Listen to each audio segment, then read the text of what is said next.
साथियों, दोस्तों, भाइयों, मैं गायक कलाकार अशोक यादव पप्पू सबको प्रणाम नमस्कार करता हूं।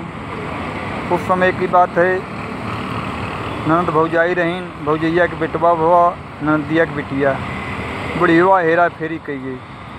कोई समय परदेसी आवत बा, पंचायत जुटावत बा, जाए के कहत का कहत बा, कहना मास्टर, हमार मुड़ी कटलीन, हमार बूढ़ा माई, हमार मुड़ी कटलीन, अरे हमार बूढ़ा माई, हमार बूढ़ा माई, हमार बूढ़ा माई, हमार मुड़ी कटलिन, हमार बूढ़ा माई, हमार मुड़ी कटलिन।